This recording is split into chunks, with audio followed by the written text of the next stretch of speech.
So we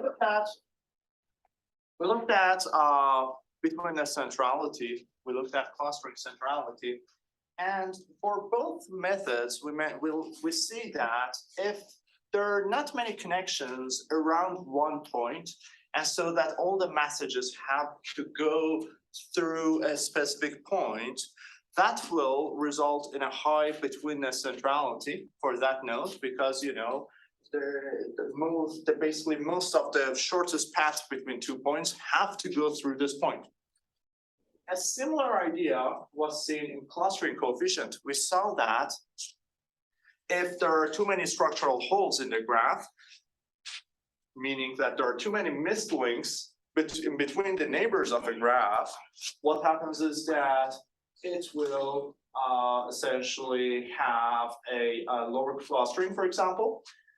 If there are too many of its neighbors connected to each other, we will have a high clustering coefficient. So these two values are related to each other, but in an inverse manner. So if a node has high clustering coefficient, it means that its neighborhood is well connected.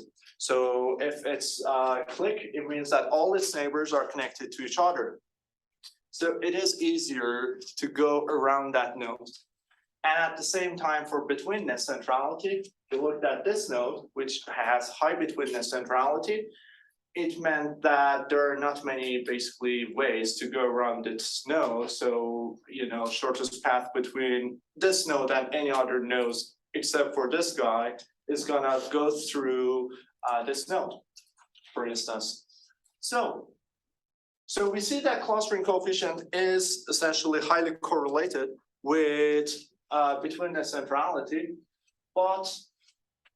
and that's useful in some scenarios, but there's a difference between these two. So clustering coefficient looks at the neighbor as a node and its neighborhood and how well connected its neighbors are. Betweenness central, so it's a local measure. It doesn't look at the graph in whole, it just looks at one node in basically under zoom. But betweenness centrality looks at all the nodes in the graph and how in between a given node is. So this is a more global measure. This is a more local measure. But with all this said, they're still highly correlated. So since betweenness centrality goes through all the nodes in the graph, it's going to be expensive. So in many scenarios that you have very large graphs, it's not going to be computationally efficient to use betweenness centrality. So in common practice, in many scenarios, people, instead of computing betweenness centrality, they use clustering coefficient instead and measure it, the inverse of, use inverse of clustering coefficient as a sign of higher, essentially, betweenness. Not necessarily the inverse, but the general idea is use that correlation. So we talked about clustering coefficient, and we said that we look if the neighbors of a node are connected to each other. So if we have two nodes, and let's call them V1.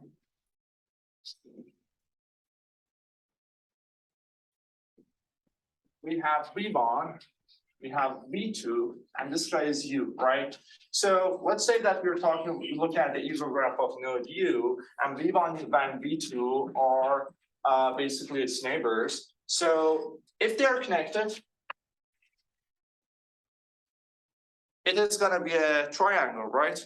So we can essentially say that instead of saying that we are looking at the connected neighbors of the central node U, we are not looking at the number of triangles that exist in the ego graph of that node, such that one of the basically nodes, one is node U. One of the nodes of that triangle is node U. So this idea can be extended to basically any other shape, or they call it motifs, graphlets. We will see them more in upcoming session when we discuss graph level features. But so the idea is that you can basically use any type of shape that exists, not only triangles. So for example, these two nodes have, instead of looking at the ratio, even clustering was looking at the ratio, we can just count the number of triangles, which will, for example, for these two nodes, each of these are a member of how many triangles? 2 triangles, right? So, but when we were looking at the clustering coefficient, we also were dividing that by the total number of pair of nodes that can possibly make a triangle. So if we go back in the clustering coefficient, we saw that this guy has a higher clustering coefficient because of the number of neighbors it had. It has 3 neighbors. So 2 triangles out of 3 neighbors has a higher ratio than this node has, which had 4 neighbors, and it had 2 triangles out of 4 neighbors. So there were higher number of possible triangles for the other node. But when we count them only, it's good. These both are going to have the same importance. All right, so let's summarize the node level features and then move on to edge level features.